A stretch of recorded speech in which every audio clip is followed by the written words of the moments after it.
తెలంగాణ ఉద్యమంలో తెలంగాణ భోజన ఉద్యమాల్లో ప్రముఖ పాత్ర వహించిన ప్రముఖ సింగర్ గోరటి రమేష్ మనం గత వారం రోజులుగా చూస్తున్నాం.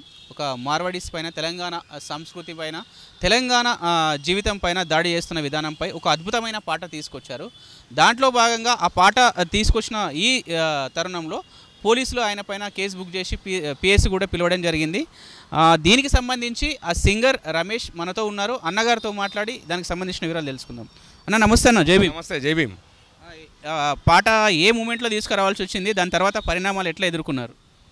అసలు యాక్చువల్గా పాట పాడడానికి కారణం ఏమిటి అంటే, ఈ మధ్యకాలంలో సికింద్రాబాద్లోని మొండా మార్కెట్లో మార్వాడీలు ఆ గల్లీలో కారు పార్క్ చేస్తే ఒక దళిత యువకుడు అక్కడికి వెళ్తూ ఇక్కడ ట్రాఫిక్ జామ్ అవుతుందన్న కొంచెం బండి పక్కది అండి అన్న పాపానికి విచక్షణ రహితంగా దాడి చేయడం జరిగింది దళితుల మీద. అదేవిధంగా ఆయనకు సంఘీభావంగా పోయినటువంటి ఒక యాదవ బిడ్డ ఒక గౌడ బిడ్డ మీద విచక్షణారహితంగా దాడులు చేసి కొట్టడం జరిగింది. మేము దీన్ని తీవ్రంగా ఖండిస్తూ ఇక్కడ ఉన్నటువంటి బతకనీక వచ్చినటువంటి మార్వాడీసు ఇక్కడ ప్రజాస్వామ్యం కల్పించినటువంటి భారత రాజ్యాంగం ప్రకారం ఎవరైనా బతికే స్వేచ్ఛ ఉన్నది. ఇక్కడ మేము ఇప్పటికి కూడా మార్వాడీలకు మేము ఎప్పుడు వ్యతిరేకం కాదు, మార్వాడి వ్యక్తులకు వ్యతిరేకం కాదు. మేము ఎప్పుడు కానీ వ్యవస్థను ప్రశ్నిస్తూనే ఉంటాం, వ్యవస్థకు మాత్రమే వ్యతిరేకంగా ఉంటాం. అక్కడ ఎప్పుడైతే దాడి జరిగిందో ఆ దాడిని ప్రశ్నిస్తూ తెలంగాణ ఉద్యమంలో తెలంగాణ అంటే పాట అంటే తెలంగాణ కాబట్టి ఇది మా అస్తిత్వ ఉద్యమం, ఇది మా ఆత్మగౌరవ ఉద్యమం, ఇది ఆత్మగౌరవ పోరాటం అని చెప్పడం కోసం ఆ ప్రయత్నంలో భాగంగానే పాట పాడడం జరిగింది. ఇప్పుడు దీని తర్వాత పాట పాడిన తర్వాత మీకు పిఎస్ నుంచి పోలీస్ వాళ్ళు కాల్ చేయడం, మీరు వెళ్ళి విచారణ ఎదుర్కోవడం, ఆ సందర్భం గురించి మీరు ఎట్లా? అసలు యాక్చువల్గా పాట పాడిన తర్వాత ఒక 2 రోజులు నేను ఫేస్బుక్లో నా ఇన్స్టాగ్రామ్లో పెట్టడం జరిగింది. పెట్టిన తర్వాత అది 2 రోజుల్లోనే ఎక్కువ సర్క్యులేట్ అయ్యి ఒక 7,50,000 మంది వ్యూస్ వెళ్ళడం జరిగింది.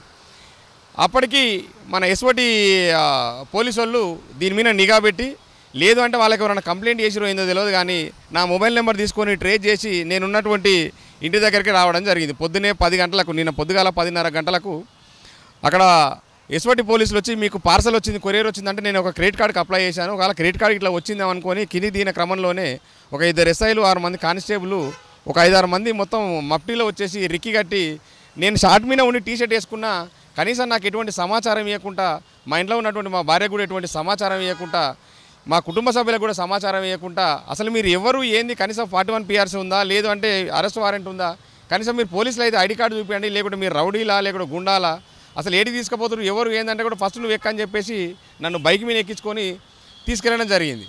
తీసుకెళ్తూ మధ్యలో కోటి దాటిన తర్వాత ఒకసారి ఫోన్ చేసుకుంటా అని చెప్పేసి మా భార్యకు ఫోన్ చేసి, మా కొడుకు స్కూల్కు టైం అయింది, టిఫిన్ ఇచ్చి రావాలని చెప్పేసి ఒక మాట చెప్పి నన్ను ఎస్ఓటి పోలీసు వాళ్ళు తీసుకుపోతున్నారు అనే క్రమంలోనే ఇమీడియట్గా ఫోన్ కట్ చేసి స్విచ్ ఆఫ్ చేసి గుంజుకోవడం జరిగింది. ఆడికెళ్ళి నాంపల్లి ఎస్ఓటి పోలీస్ స్టేషన్కి తీసుకొని వెళ్ళి పోలీస్ స్టేషన్లోకి పోయిన తర్వాత వీళ్ళు పోలీసు వాళ్ళే అనేది నాకు ఒక నమ్మకం కలిగింది. నేను నక్సలైట్ని కాదు, ఒక తీవ్రవాదిని కాదు, లేకుంటే ఉగ్రవాదిని కాదు, నిజంగానే దీని మీద మీరు ఇట్లా వాడారు, ఈ అలిగేషన్ ఉందని చెప్తే ఫోన్ చేస్తే నేనే పోయేటోడిని. నన్ను మఫ్టీలో వచ్చి ఎత్తుకోవాల్సిన అవసరం లేదు. నేను ఈ ప్రజాస్వామ్యబద్ధంగా రాజ్యాంగబద్ధంగా ఈ తెలంగాణ ఉద్యమంలో పాటగానిగా తెలంగాణ ప్రజల వైపు నిలబడి ఒక ఉద్యమ గొంతుకగా నేను నింపేయడానికి ప్రజా సమస్యలపైన పోరాటం చేస్తూ ప్రజా సమస్యలపైన పాటలు పాడుతున్న క్రమంలోనే నేను ఓన్లీ మార్వాడీల మీద పాట పాడినందుకు ప్రశ్నించినందుకే నన్ను మఫ్టీలో వచ్చి ఎత్తుకెళ్ళడం జరిగింది. అక్కడ వెళ్ళిన తర్వాత శరత్ కుమార్ అనే ఎస్ఐ గారు తీసుకొని పోయి మాట్లాడారు. ఆడికెళ్ళి సిఐ దగ్గర తీసుకెళ్లారు. సిఐ ఎస్ఐ కలిసి డీసీపీ ఇక్బాల్ సార్ దగ్గర తీసుకెళ్లారు. తీసుకెళ్లిన క్రమంలోనే మీరు ఒక మార్వాడీల మీద పాట పాడారు, ఇది ఒక వర్గానికి వ్యతిరేకంగా ఉంది, ఆ వర్గం మీ మీద కనుక ఒకవేళ దాడులు చేయొచ్చు, లేదు అంటే ఎవరైనా నచ్చ చేయొచ్చు అని చెప్పేసి ఆ క్రమంలోనే ముందస్తు ఎంక్వైరీ కోసం పిలిచినామని చెప్పేసి అక్కడ చెప్పడం జరిగింది. నేను అప్పటికి అడిగాను, ఏమన్నా మీ దగ్గర కంప్లైంట్ కాపీ ఉందా అంటే కంప్లైంట్ కాపీ లేదు. అసలు మీరు ఎవరో చెప్పకుండా ఎట్లా చెప్పకుండా నా కుటుంబానికి సమాచారం కూడా ఇవ్వకుండా నన్ను తీసుకొచ్చినారనేసి నేను అప్పటికి వాదిస్తూనే ఉన్నాను. ఇప్పుడు కూడా పోలీసులు గుర్తుంచుకోవాల్సిన అంశం ఏంటంటే, చట్ట ప్రకారం ఒక వ్యక్తిని అరెస్ట్ చేసే ముందు ఖచ్చితంగా కుటుంబ సభ్యులకు సమాచారం ఇవ్వాలి, కుటుంబ సభ్యులకు సంతకం తీసుకొని మాత్రమే అరెస్ట్ చేయాలి. అరెస్ట్ వారెంట్ 41 PRC ఉంటే మాత్రమే మేము సో అండ్ సో పలాంటి పిఎస్కి వెళ్ళొచ్చామని చెప్పి తీసుకపోతే ఖచ్చితంగా మేము దానికి మేము సంఘీభావంగానే ఉంటాం, ఖచ్చితంగా వాళ్ళకి మద్దతు ఇస్తూ పోతాం, సహకరిస్తాం. ఈ పాట ఎటువంటి సిచ్యువేషన్లో మీరు మార్వాడీల పైన పాడినరు? అలాగే ఈ పాట తర్వాత మీకు మార్వాడి అక్కడి వాళ్ళ నుంచి అయినా ఎవరి నుంచి అయినా ఏమైనా ఫోన్ కాల్స్ అయినా ఏమైనా మాట్లాడడం, బెదిరించడం, ఇటువంటి సిచ్యువేషన్స్ ఏమైనా ఎదుర్కొన్నారు? ఇప్పుడు పాట రాయడానికి ప్రేరణ ఏందా, పాట రాసింది ఒక మిత్రుడు కిషోరు, నేను కేవలం పాడినా అన్న నువ్వు వాడితే బాగుంటుంది పాడమంటే నేను పాడినా, అది ఓన్లీ ట్రాక్ ఇచ్చినామంతే, అది ఫుల్ సాంగ్ కూడా రికార్డ్ చేయలే. ఇంకా కేవలం 30 సెకండ్ల పాట ఒక 5 లైన్లు పెట్టి ఒక పల్లవి మాత్రమే పాడినాం. ఆ పాడడానికి రాయడానికి కారణం ఏంటంటే మోండా మార్కెట్లో జరిగినటువంటి ఇక్కడ తెలంగాణ అస్తిత్వం తెలంగాణ ఉద్యమం కోసం ఆంధ్రలో పెత్తనం ఇక్కడ కొనసాగొద్దని చెప్పేసి మా నీళ్లు నియామకాలు నిధులు కావాలని చెప్పేసి 1200 మంది బలిదానం చేసి ఇక్కడ తెలంగాణ తెచ్చుకున్నటువంటి రాష్ట్రంలో మా ఆత్మగౌరవ పోరాటంగా దీన్ని తీసుకొని ఇక్కడ ఎవరు వలస వచ్చిన వాళ్ళైనా బతకడం కోసం వచ్చిర్రు, బతకండి, మాకు అభ్యంతరం లేదు. కానీ ఇక్కడ దళితుల మీద దాడులు చేస్తాం, దౌర్జన్యాలు చేస్తాం, మీరు మూసుకొని ఉండంటే మాత్రం ఇక్కడ ఊరుకునే పరిస్థితి లేదు. ఖచ్చితంగా దీన్ని తీవ్రంగా ఖండిస్తాం.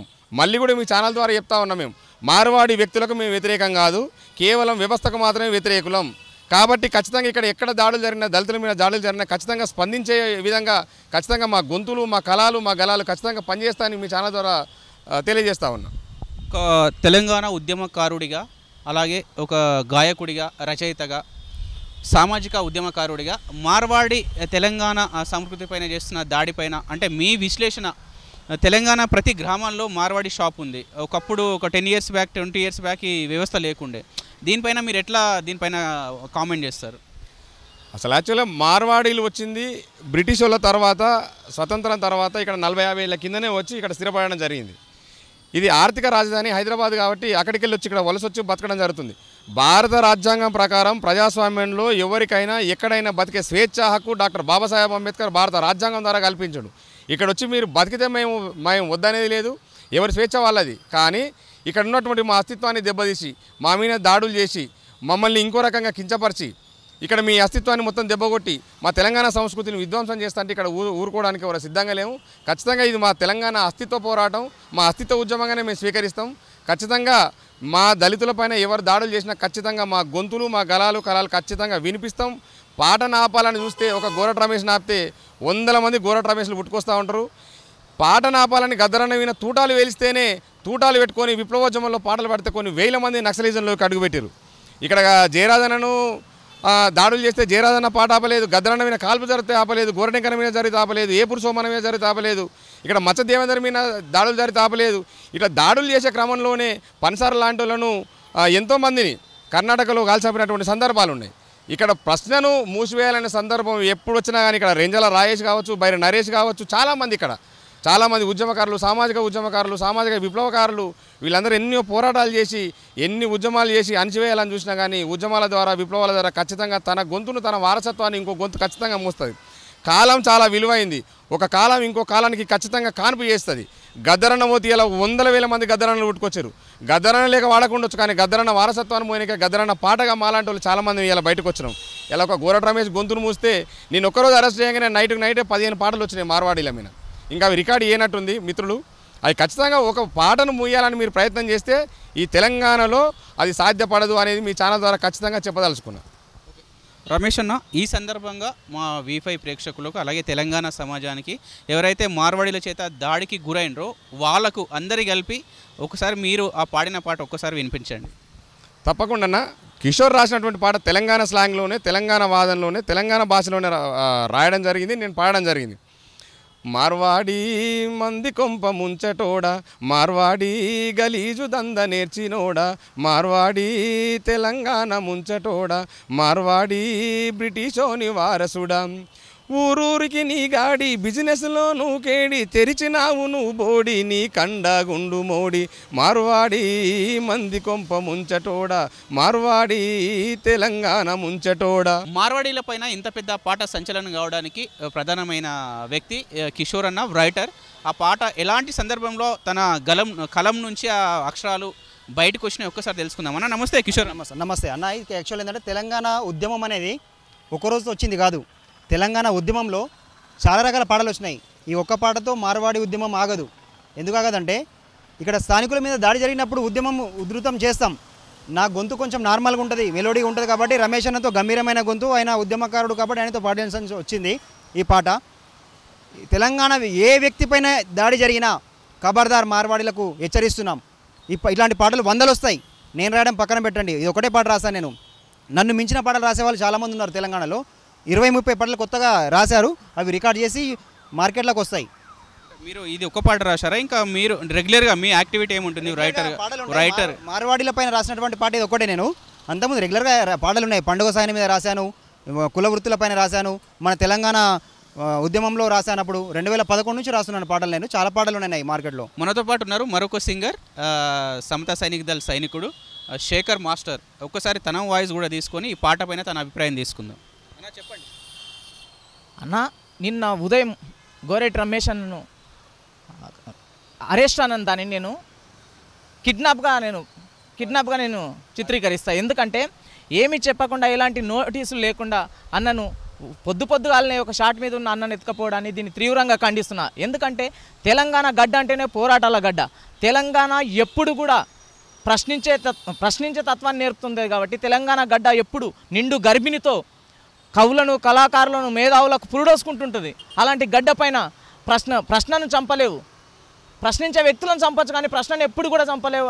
ఆ విధంగా అన్నకు మద్దతుగా ఇంకా మరెన్నో ఉద్యమాలు చేస్తామని తెలియజేస్తున్నాను. ఎందుకంటే మార్వాడీలకు వ్యతిరేకం కాదు మేము, మార్వాడి వ్యవస్థ, మార్వాడి కల్చర్కు వ్యతిరేకం. ఎందుకంటే మార్వాడి కల్చర్ని అంతా తీసుకొచ్చి మా తెలంగాణ సంస్కృతిని ధ్వంసం చేస్తున్నారు కాబట్టే మేము మార్వాడి కల్చర్కు వ్యతిరేకంగా పోరాటం చేస్తామని ఈ సందర్భంగా తెలియజేస్తున్నాను. ఇది మన గత వారం రోజుల క్రితం ఏదైతే సికింద్రాబాద్ ముండా మార్కెట్లో మన తెలంగాణ వ్యక్తి పైన, దళిత వ్యక్తి పైన మార్వాడి గుండాలు చేసిన దాడిని వ్యతిరేకిస్తూ సింగర్, రైటర్ కిషోర్ అన్న, సింగర్ రమేష్ అన్న, మరొక సింగర్ శేఖర్ అన్న.